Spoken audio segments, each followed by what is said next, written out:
विदाः देवानो याथा सादामिति ब्रुदे आसन्नपरायुवो रक्षितारो दिवे दिवे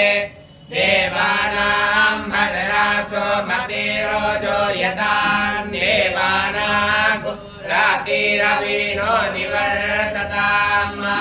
देवानागो सख्यामुपासेति मा भयं देवाना आयुप्रतिरन्दो जीवसे तान् पूर्वाया निविराहो महे भयं मरं मित्रामदेतिं दक्ष्यामस्त्रिरम्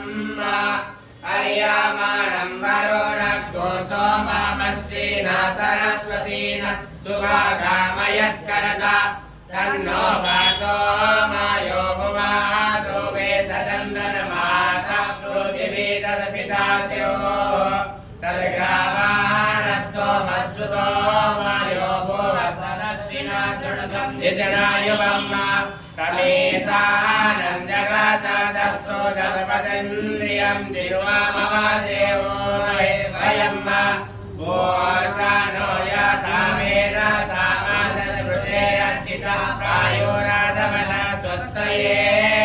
स्वस्ति न इन्द्रो वृद्धश्रवा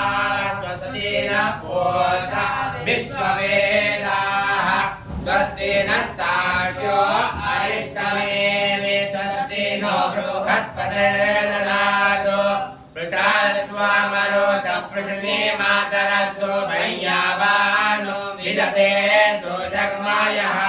अग्ने जुह्वामना वस्सोराचक्ष्यासो विश्वेनो देवा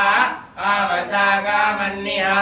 भद्रं कर्णेभिः शृणुयाम देवा भद्रं पश्येमाक्षमेदत्राः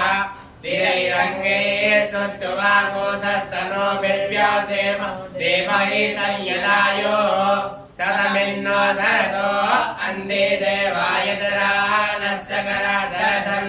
तनो नाम पुत्रासो यतरा पितारो भवन्ति मानो मद्यारीणि तथायुर्गन्धोः अदितिर्दौरदितिरन्तरिक्षामदितिर्माता स पिता स पुत्रः